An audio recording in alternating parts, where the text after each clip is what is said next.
Good afternoon, morning, evening, whatever time it is when you see this video.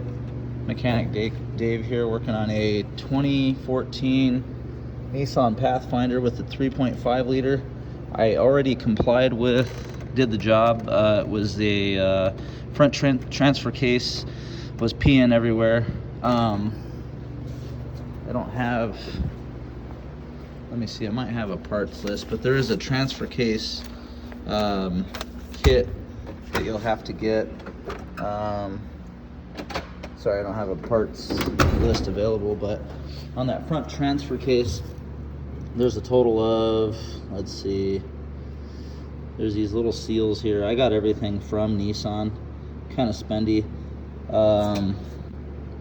One side had one seal. Oh, let's see, let me redo this. So on the passenger side, you got this big seal here. I don't know the part numbers, unfortunately, I'm sorry. On top of that is a boot slash dust seal, grease seal. It's like a double seal, and it'll be just like that on the passenger side. Now, beyond that, where the shaft goes in, right about here, I'm guessing, is this little bitty guy inside the transfer case on passenger inner part of the case. Then the other thing that they're going to tell you, they won't tell you at the dealer, is, well, this will come with that one kit, this big seal for the cover. On the opposite end, they won't tell you for the passenger side, well, actually where the case connects to the transmission. So one of these seals is going to be holding in differential fluid, and then they are going to be placed in there like this. So they'll almost be back to back, and they'll be very close to one another. They'll be gapped like that, and when the case is compromised and it's leaking diff fluid between where the transfer case connects to the transmission, if it starts leaking in between there, it's because one of these two seals is compromised. So I had transmission fluid migrating into the transfer case and overflowing the transfer case. So that would be this seal here. If you have differential fluid leaking in between these two, then it's going to be this seal here. But since you got to tear it all apart, you might as well just do all these seals. And these two seals and this O-ring are for passenger side, or excuse me, for driver's side of the transfer case. And these 4 items are for passenger side of the transfer case. Now, the whole reason this transfer case failed these seals is because the passenger CV axle intermediate shaft bearing, it gets a brute force of resistance against it because of the 4-wheel drive. Every time you turn, it puts a great deal of stress on this bearing. I got the whole shaft. You will have to reuse the bracket, so keep that in mind. I got the CV axle or intermediate shaft, the whole thing from AutoZone. There's the part number. Keep in mind that's my cost because I'm wholesale, tax-free. I wanted to just give you some pointers what you're gonna have to do. Take this cover off on the back of the, take this cover off. I pulled the intake manifold so I can get to the exhaust header a lot easier. Now, a lot of these bolts are going to be intimidating because they're going to seem like they're not going to want to come off. But let me put this in the air so I can give you some pointers. You do not need to take the inner fender well out on the driver's side, but I would definitely take it out on the passenger side. Take both wheels off, that way you can work in the wheel wells when you have to. So I pulled these 3 torque bits for this little cover here, and then I just pulled that whole cover out, and that cover too. I know a lot of you guys aren't going to have a lift, but at least this way I can give you guys some pointers on how to do this, because there wasn't much guidance for this particular job. So first things first, you're going to pull the wheel off, and then you'll pull the CV axle nut on the opposite end of this shaft. I went ahead and pulled the 2 brake caliper bolts and hung it out of the way.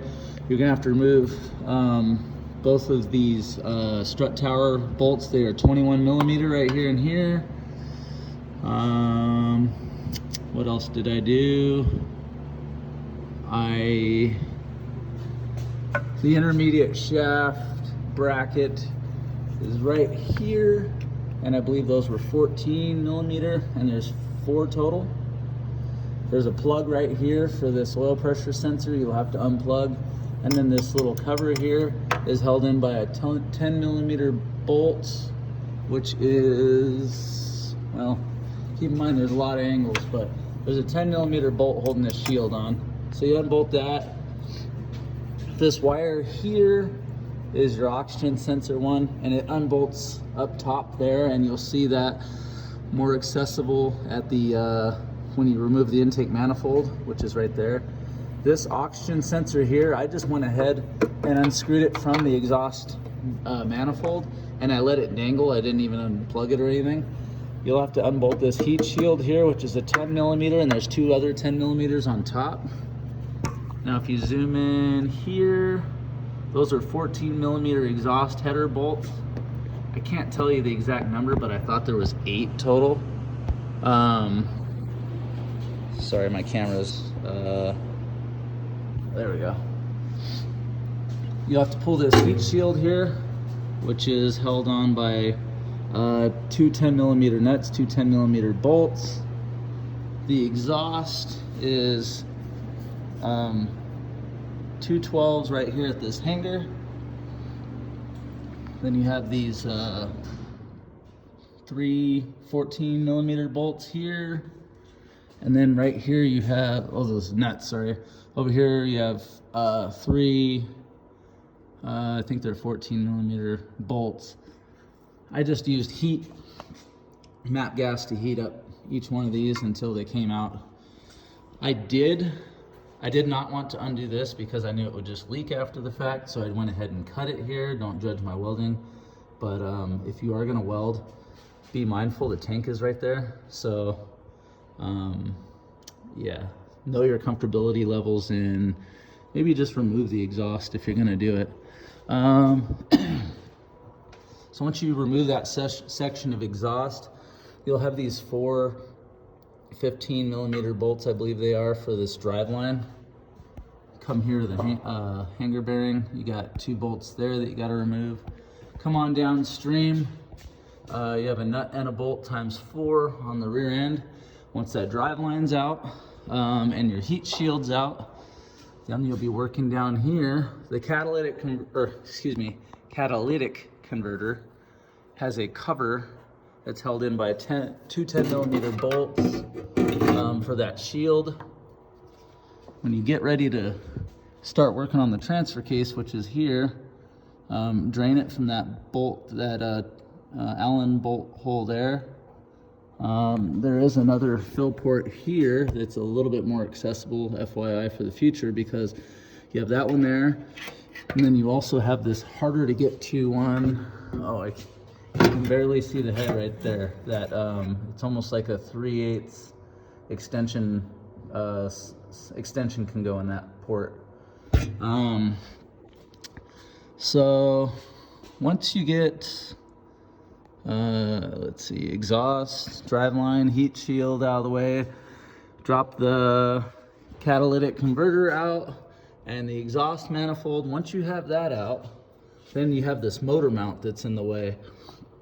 The book was saying to remove the rack and pinion, and I was not going to remove the rack and pinion. At that point right there, there's an 18 millimeter bolt at the top of this mount. Now, and then you have 2 bolts, one here, one here. On the opposite end, you got 2 bolts, one there and one over there. I have to put that one in still. So once you undo those, the motor mount is not going to come out. What you're gonna have to do is, let me see if I can show you. So right here, if you look up between the subframe and the motor mount, if you look straight up, there's 2 16 millimeter bolts side by side. and you'll get a ratcheting wrench with a little curve, and you'll have to get them from in here. It's a real pain in the A. And you can also come here on the passenger side, driver's side, and you can try to get them from this angle. Not easy. At the top of that mount, right up here, right at the top where that 18 millimeter was earlier, that stud up there, there's 2 other bolts that hold that mount in. At which point you'll have to support the transmission, because once you undo that, the whole assembly will drop down a bit. So I used a bottle jack, which I know you guys might not have all this fancy stuff. Once you do that, then you can fish the motor mount out, because none of this garbage is going to be in your way because you'll have it out already. Now, once you get those out, there's 2 bolts on the other side of that motor mount. That's the reason that has to come out, is because there's 2 bolts, and they're going to look like this. They are 16 millimeter times 2. On the bottom of the transfer case, you got these 3 right here. And then that one is not one of, let's see. Those are the 3. That is not one of them. Just look at the case and see how it's separate. So don't be removing bolts you don't need to. And then at the top of the transfer case, there is, oh man. At the top of the transfer case, right there, you can see the bracket. There's 2 bolts side by side, very similar to that 16 that I mentioned earlier. They're all going to look alike. So once you do that, and you know your intermediate shaft's not going to be there anymore, then you can pull your transfer case out. I wish I would have taken a video when it was out so you could have seen it, but then when you have the case, there's 2 14 millimeter bolts, and then because it's a circle where this intermediate shaft goes in, so the face will come off on it when you have it out on the ground, and you can literally pull all the gears out.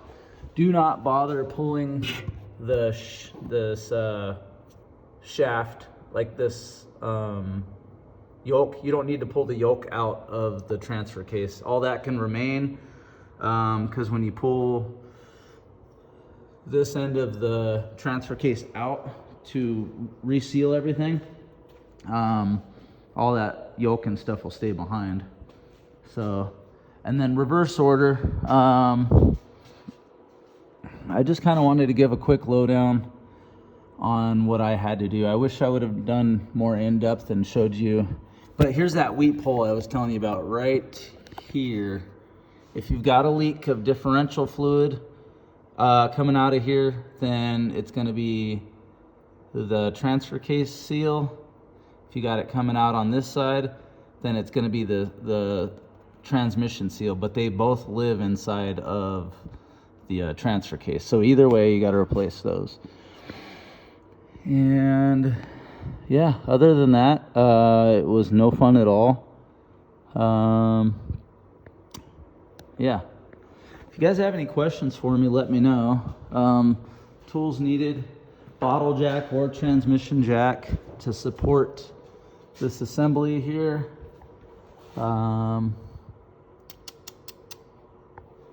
And then, like I said, I got all those seals from the dealer. I wanted to find, this is actually, these are the cheaper version seals of these intermediate shaft, these small intermediate shaft seals. The dealer wants like 19 bucks a piece for these bastards. But this seal here, I got it at a place called Sturtevant's Automotive, or Sturtevant's Auto Parts here in town in South Dakota. These were like $7.59 a piece.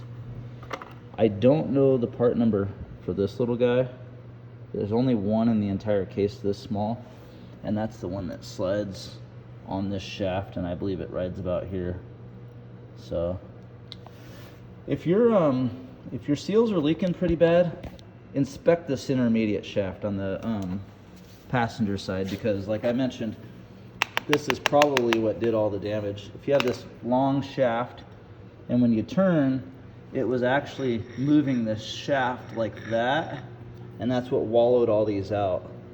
There was one in here that was really bad. I could just tell right away. Nah, of course now I can't find it. But either way, I hope this video helps in some way, shape, or form. This is the number of seals you're gonna need. Let's see. Like I mentioned, that is passenger side you're gonna need, those 4. And then this is driver's side of the transfer case. All this lives in the transfer case. That cap that you take off on the end on the passenger side transfer case, this is what seals the giant massive cap that this shaft goes into. And on the other end, where the transfer case slides into the transmission, this is the seal that seals the body of the transfer case into the transmission. So the book calls for 10.5 hours. Plan on more. It's a real pain in the A. So, all right, guys. If you guys need anything, let me know. Have a good one.